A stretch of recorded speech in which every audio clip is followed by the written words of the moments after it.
Well, I'm John Matthews here at Atlanta Motorsports Park with their CEO, Jeremy Porter. Hey. Jeremy, thanks for having me up here. I have to say, thanks for coming. I look in the background behind us and it's a great track facility, but we have these buildings sprouting up behind us here, and I've heard they're condos. So tell me a little bit more about exactly what is being built in the background here. So really these are man caves or woman caves for people that want to hang out next to a racetrack, have the view of a racetrack, aka the ocean view. And it's a place for people to be able to store their cars, their motorcycles, whatever else have you. And then also a place to have off-site meetings or family reunions or just hang out with other friends that are like-minded. You have a club here. We're a motorsports country club, so think of a golf course, but instead of a golf course, you have a racetrack and a go-kart track. And then we have a conference center and a clubhouse. We have a resort pool with a water slide and a jacuzzi and a fire pit, as well as an outdoor kitchen, 4-hole putting green, a kids play area, and then a fitness center. So with the club, you get all those amenities, and then with the condo, you actually get the vertical structure itself. So right now, we have sold all of this building, that's phase 1 and 2, and they're not even complete. And we're now into phase 3, and we only have, I believe, 5 left, and we haven't even started construction. So then we'll move to phase 4, which will be inside of the racetrack. And you'll literally have, just like the main racetrack, you'll have pit in and pit out. So you'll drive around the racetrack and then pit into your condo in the middle of the racetrack. And then when you're ready to leave, you pit out, go back onto the racetrack and then leave. It's gonna be very cool. And if you have a go-kart, you can drive the go-kart to the go-kart track. And then if you're done at the end of the day, you can hop in the pool or do the outdoor kitchen or whatever have you, or make food at your condo. Now I've seen in some of the promotional materials, it's not just a car in the garage, that the car could be put on a lift. So what kind of customizations can people have so that that fancy automobile, that exotic, becomes the showpiece of the condo? Yeah, it's funny. We've got people that are just doing basic car lifts where they're stacking 2 or 3 or 4 cars deep and multiple lifts in the background. And then we have some people that are actually going to have the car lift into the 2nd floor with a glass surround. So when you're up there hanging out with your friends or eating dinner or whatever, the car is sitting on the 2nd floor and you can just look through it in the glass. When people in Atlanta say condo, they're probably thinking, I'm in a high rise, it's a 2-bedroom, 2-bath, something very plain. And the view, maybe you have a view of the city skyline.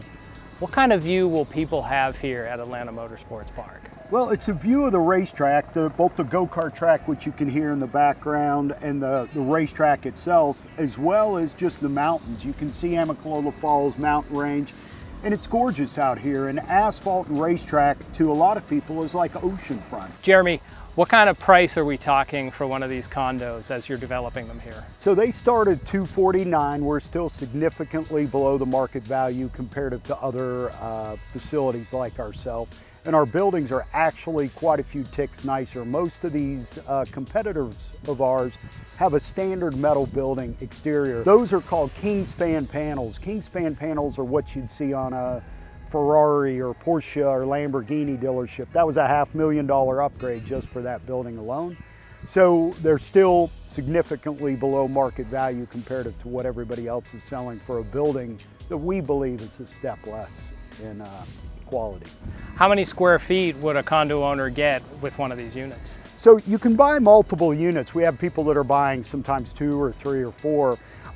You have 2 different base sizes to start from, and this is only the ground floor square footage. One is 768 square feet, the other is 1,531 square feet. If you add a 2nd floor to the 1,531, you're obviously 3,062 square feet.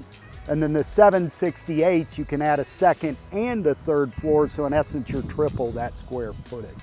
You had said that these units are open shells inside, so am I correct to assume that you have steel beams? There's not a case of there be a beam right in the middle of what you want to do, that it comes in and it's just a wide open space and people can configure whatever walls they'd want inside of it? Yeah, that's correct. So when you get it, it's a wide open shell. It's got a remote controlled power garage door opener. It's got fire suppression, lights. It's got plenty of power in there. It's got your standard plugs. It's stubbed for water and sewer, and it comes with an HVAC system. Anything past that is an upgrade or an option. People are doing everything you can think of, from sliding glass walls that open up that entire top floor to the outside and to the racetrack, so you in essence can have a giant covered deck. You can even add rear decks on the smaller units, the 768s, because they're on the back. We have fiber directly back to headquarters, so a direct pipe, and they can get up to 1 gig of fiber very inexpensively. And since we're connected direct back to the port, our fiber here in, I guess we're 10 years running now, has gone down very little. What else could someone do with a condo besides, they just have some stuff? Is this something that they could use maybe as an investment property?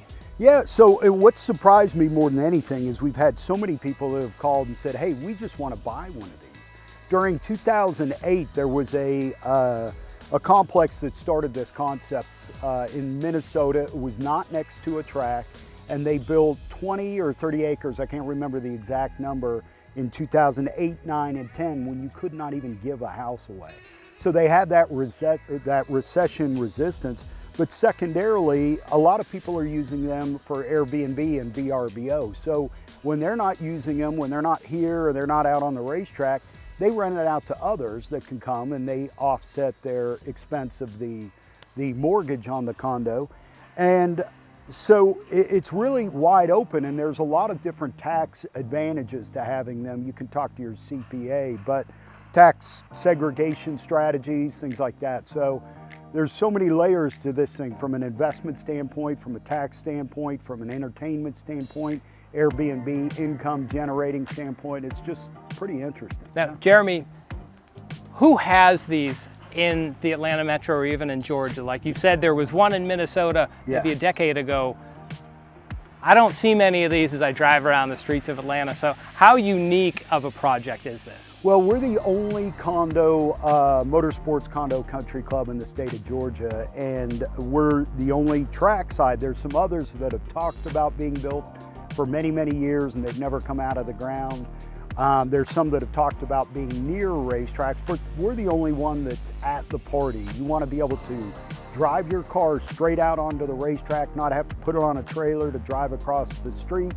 Well, Jeremy, this really sounds like an exciting project that you're developing here at Atlanta Motorsports Park.